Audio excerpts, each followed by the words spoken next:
Hello students, today we'll be discussing about George Bernard Shaw theory of life force or creative evolution. Okay. George Bernard Shaw has been often considered a philosopher only because the ideas presented in his plays are unconventional and to some extent quite new. He can be also be termed a philosopher because of his coherent and comprehensive view of human nature and human life. In fact, his chief concern is to show the way in which human life should be lived in. Finally, he comes to the conclusion that there is some power working behind the universe, which he has termed as life force, which is nothing but the representation of the ultimate reality behind the world of senses. He found that the other things of the universe may be fictitious, but there can be no doubt life force which can neither be neglected and nor dismissed. This theory makes its appearance from time to time, and Shaw discussed it in great details in the preface to Man and Superman.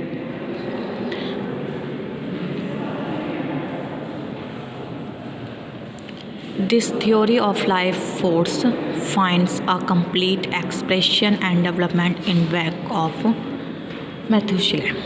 It is because of this theory that Shaw is called creative evolutionist.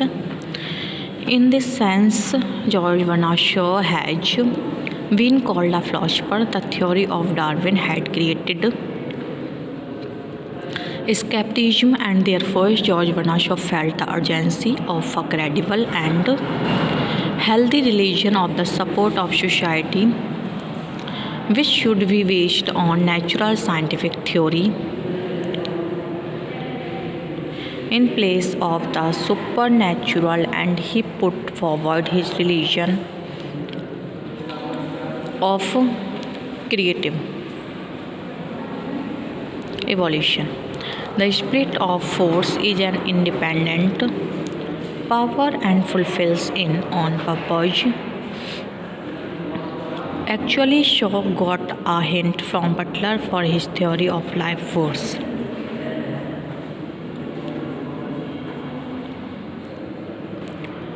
Next, George Bernard Shaw's theory of life force is deeply influenced by the scientific theories of the 19th century, which believed that in the beginning there was all matter and no life or spirit. Under the influence of certain specific conditions, this matter became conscious of itself and came to life. This life evolved into higher and higher form, and Darwin called it the survival of the fittest. Butler, for the first time, concluded the possibility of some living force which animated this matter. Skinner, the German thinker, called it will, and Shaw's life is quite similar to it.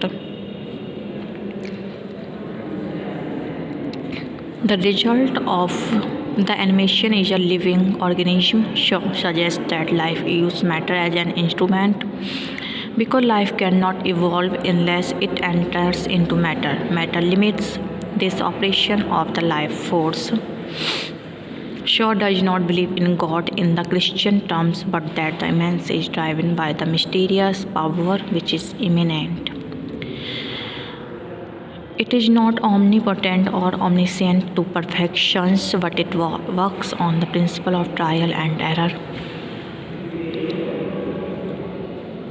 The error in this process creates evil. In fact, this life force is a passion for betterment, and this process goes on continuously instead of making any final achievement. By the intense willing of the vital life force, new and higher forms of life are evolved.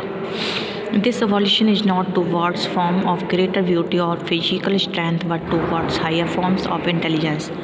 The ultimate purpose of life force is to evolve into pure thought. It is mainly unconscious but not completely blind. He looks forward to the time when Men will acquire transcendent mental power, so it is the duty of man to endeavor to evolve into Superman. Since man is the instrument of the life force for the evolution of higher forms, he must act in a way which is likely to further the evolutionary process. A life of pleasure seeking and self indulgence is not likely to bring any happiness, for it defeats the purpose of life force. Man should therefore never regard himself an insignificant, but he should always try to convert himself into as insignificant, but he should always to try to convert himself into conscious agent in total process of evolution. Takes all this works in his own hands. He should be ready to make conscious effort to rise higher and higher and become a superman. For this he will to rise higher and higher and become a superman. For this he will have to sacrifice his personal comforts and face even hardships. George Bernard Shaw regarded that woman is the center of this process of life force. He conceived that the life force works through women to create. He conceived that the life force works through women to create man. In Man and Superman, he says sexually woman is nature's man in contrivance for perpetuating its highest achievement. Biologically, she is primary and man is only a secondary. And chases standard not. She is primary and man is only secondary. Then is simply an agent for the completion of this process. Woman breeds the race, and man has been assigned a very small part in this process of reproduction. He has not undergone the exhausting labor of childbirth. He is always inert. Turner is simply an agent for the completion of this process. Woman leads.